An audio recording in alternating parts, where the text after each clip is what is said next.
Great, thank you so much. My name is Kamil Tavas. So I'm actually from Turkey, so from the neighborhood, but I live in Ireland. I live in Dublin. It's been 17 years, and I am living with my partner, who's Irish. That's another reason that I stayed in Ireland. That's a picture of us after climbing 148 stairs in Rome. So yeah, we look a bit tired, but not too bad. Anyway, so, and by the way, I really want to congratulate the Greek government for passing the gay marriage. Well done for Greece. So let's start with what I'm going to talk about today. I'm actually going to look from here. AI is a sexy subject. We all know that. It's the big buzzword. So I'm not going to AI is a huge area. So I'm not going to touch upon everything there. But what I'm going to touch upon is actually the measurement part of it in your advertisement goals, which is quite important. So everybody, so what I want you to stick to is a robust measurement of your first-party data will enhance your ability to leverage AI-driven advertisement solutions against your conversions. So it's not just AI who's going to solve everything in your advertisement efforts. It's your first-party data that will be given to AI, and it's going to then help you to solve the problems in your advertisement strategies. So starting with that, these days it's not getting so easy to collect first-party data. So when I say first-party data, for those who may not know, I'm sure most of you know, it's conversions, someone purchased on your website, or someone left their email or turned into leads on your website. So we are having, as you can see, for user privacy reasons, there are two main areas that's been developing. One is platform changes, so mobile OS restrictions or browser restrictions, which is I'm going to talk about in a minute. That's also coming on the Chrome in March, and regulations, like authorities putting some regulations where you will not be fully able to track everyone or measure every single conversions on your website. So, and when we look at it, 85% of the digital media professionals say cookie loss and accurate measurement are two of their top 3 challenges. So it is going to be a big challenge, and maybe you're all aware of it. But it's a matter of how we can help you to tackle that challenge. And as you observe and acquire still the quality of first-party data, which will help with your AI efforts. So which is going to my main point. Here, there's a history of different regulations. On the below, at the bottom, as you can see, it's more like regulatory changes, and on the top is the key platform changes. What I want to focus there is which is coming, super hot subject, 2024, is the Chrome, Google browser. It's going to deprecate third-party cookies, so you will not be able to track all of the first-party data there. So on the 24th of March, for the countries within EU, EEA regions, there will be a Digital Markets Act in March 2024.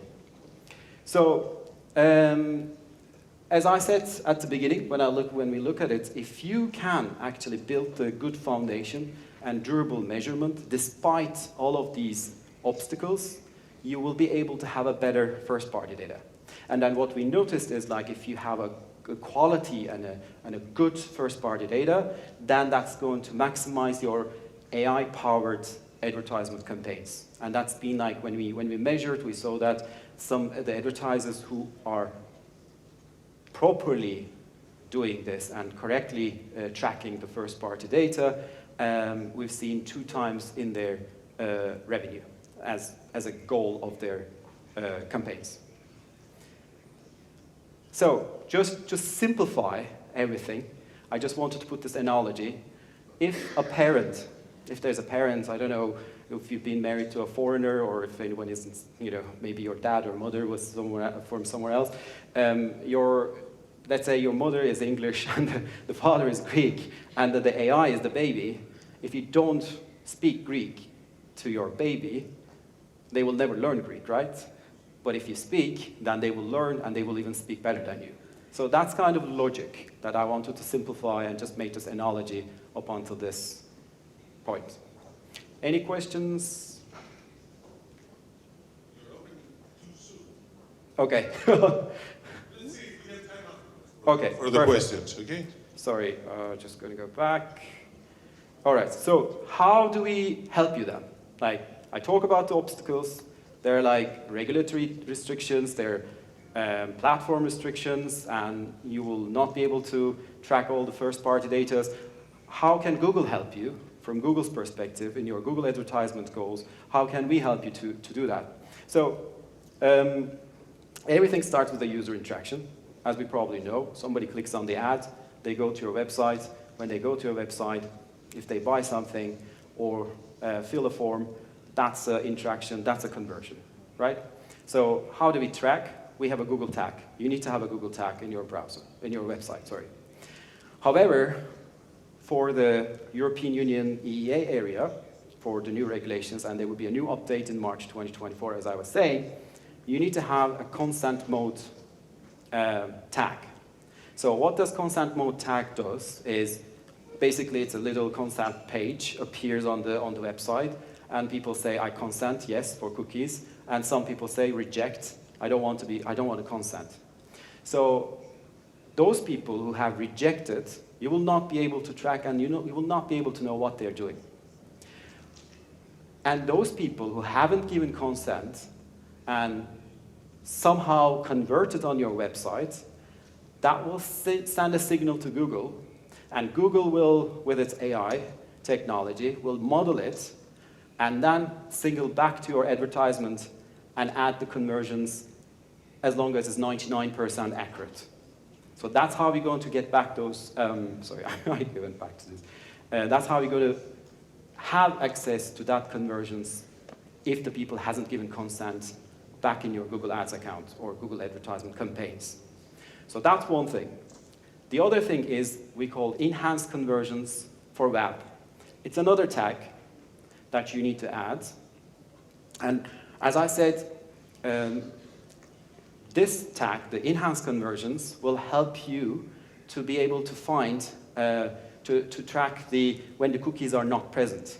Like the new one coming, deprecating the Chrome third-party cookies, or cross-device advertisement. After the ad interaction, people go to their mobile and then go back to their website, and then they come back and then get converted. Because it's cross-device, the Google tag wouldn't be able to track it.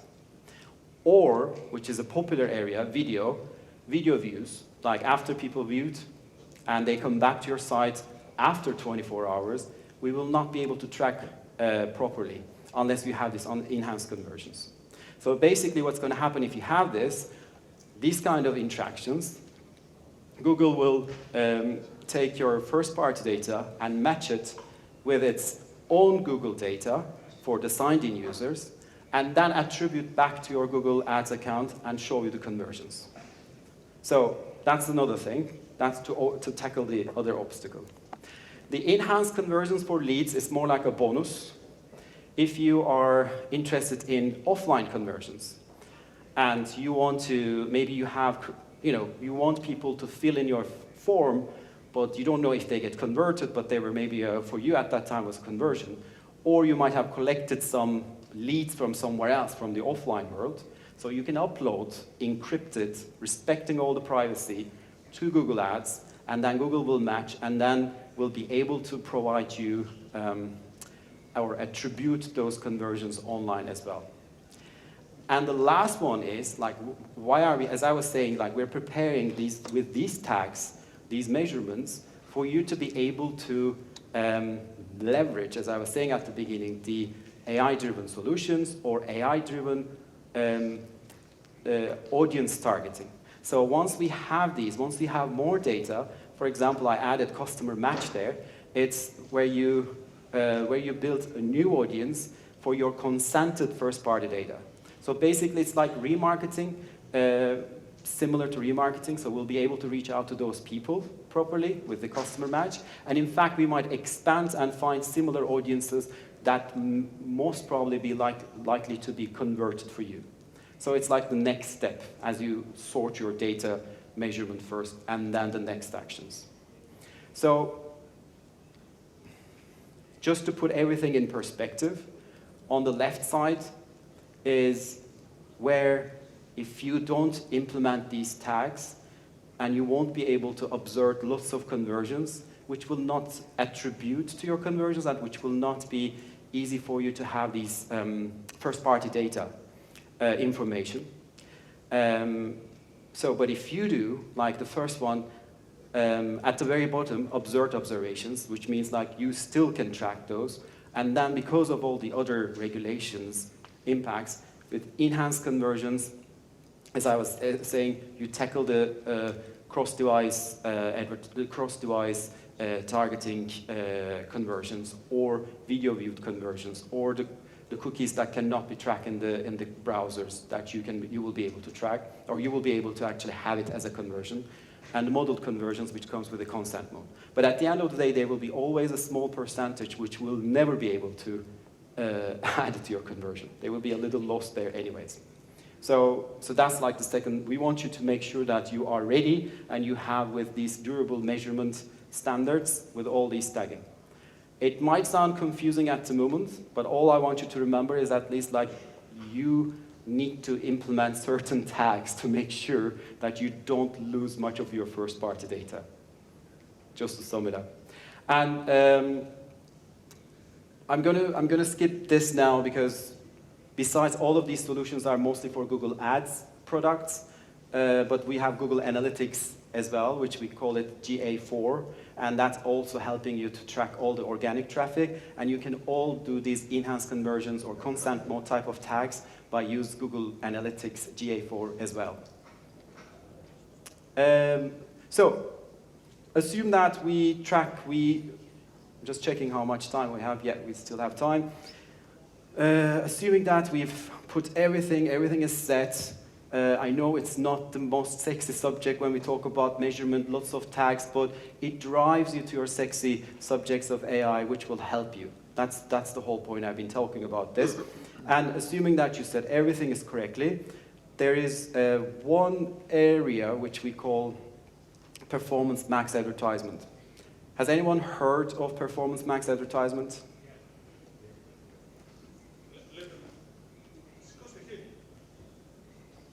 They raise their hands. Ah. Perfect. Yeah. So let's be honest. That was a good percentage. Great. Yeah. Okay. It's like a 15-20%, I think, Okay. if I'm not blind. I see some hands. So it's like when we launched this, it was like a bumpy launch. Let's put it this way. Like nobody like understood properly. We weren't really good. So performance max advertisement is basically, I will explain. I've been honest there. You set up a campaign, and Google says, you know what, set your campaign, set your bidding, and it will be automated. Don't be a control freak. The system will help you, and it's going to drive to max out your conversion goals, and you will set and define the conversion goals, max out the conversion goals across all Google platforms from one single campaign, like YouTube, Gmail, search, discovery, everywhere. Sounds great, lovely. But the first years, or the first time when it was launched, the missing point was the first-party data. Like, Performance Max works best if you have enough number of conversions, if you have enough number of good quality observed first-party data. Like I was saying, you need to give this to, because this is an AI product, to give this a specific number of data to this advertisement, then it can succeed. Otherwise, it might fail. So just want to give that caveat to make sure that we are actually, if we are using this, we still want to make sure that we do our homework in terms of collecting the first-party data in the best and correct way. So I wanted to say that. And yeah, like when we started, we see, yes, 13% lift with the conversions, with the PMax campaigns, you can do great. But now the product also developed itself, and the product is learning itself within the AI technology in it. So it has now gone up like 18% overall as a average figure, 18% in conversions compared to campaigns that doesn't use PMax campaigns. But if you even do this like first-party setting and collecting in a good way, in a best way of tagging everything, then it's going to even work better. So just another benchmark figure for you. Another thing I want to mention is like PMax has lots of different formats. So it's text format, it's display, it's video, and it's just showing to the right person to make sure that right person at that moment, at specific place, get converted for you for your specific defined conversion goals. So, and one of the challenges of lots of digital marketeers is creating video all the time. Like, it might be expensive. You're not expecting you to create lots of videos all the time. So that's why we're also using some AI solutions for video creations. So this is another number that 25% of YouTube video advertisers have an automatically generated video set. So, I mean, they might use other tools, but we also some tools, such as, sorry, I'm just skipping fast, which is a YouTube video creative tool. So, like I said, why? Because PMax is automated, yes, but one more thing I wanted to add, sorry, I forgot that. We are seeing lots of increase on demand on shorts videos, like a different format, 50 billion daily views globally. And we see also expanding to the TV screen with Google TV or Chromecast. Like, we see lots of subscriptions has been increased, as you might have heard from the Google's revenue calls a couple of weeks ago, like big area that's growing, where people are buying Chromecast and then showing it on TV screen, where the YouTube is there too. So that's another format, like a big one, small one, vertical one, horizontal one, like all of this. You can easily repackage your existing assets into new vertical, horizontal, and square video ads, considering the demand is coming from different devices, and considering that you might be using PMax AI-driven advertisement. So, this doesn't come up, but like normally it was showing the video. I was looking at that. You just add those to the tool, those creatives, and it just makes up the videos for you. And like I said, it doesn't mess it up. It shouldn't. It's AI-driven, so it should make the lots of different videos. One more thing that I found, which is testing now in the US, is Product Studio. I think that's quite interesting as well. So basically, you put the image of your product, and then on the right side, you can see there, like, which says, describe the product. You just write a description and describe the scene. Like, I want this to be in a, I don't know, this, if it's, I don't know what product, is this like an eye balm or something like that? Maybe you write beach or forest. Then it's going to put the images at the background, like a scene from a beach. And then you will have various type of videos from one single product. So I worked in YouTube for years. I've been in Google for 17 years, so some of my years was in YouTube.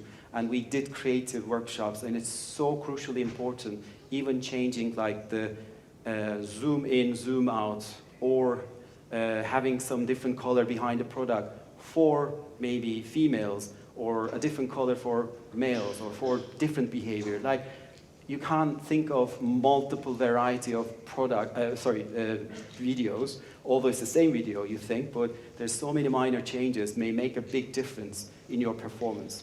So we have these like coming up, at least Product Studio is coming up, it's only in US, but we have the Creative YouTube Studio, which you can also build it up there. So why did I give those examples? Again, going back to my first point, we want you to make sure you measure your first-party data as accurate as possible despite all of these regulations. And we have the tools or the taggings which will help you to measure that. Because as you use those, then the next step, you should use these AI-driven performance max type of, or YouTube creative type of AI-driven products, which will be part of your marketing strategy. So one is like more about having your measurements set for your first-party data, then the other one is distributing and finding the right audience that you will be targeting and reaching your story, your advertisement, and then get more conversions and be successful. So that was the main thing I want you to remember, if you remember one thing from this presentation. And that's it from me, but do you have any questions? We have time for one question, but first of all, an applause for Kamil. Thank you. You write down there, thank you. I write it down, I'm trying to learn Aferisto. You didn't put it right, sorry. Sorry. I have to tell you. Sorry. One question. Is there any questions? One. Usually in Greece, they prefer to go outside and talk to you directly, so that's what they're doing. Ευχαριστούμε πολύ. Thanks very much. Thank you very much. Thank you.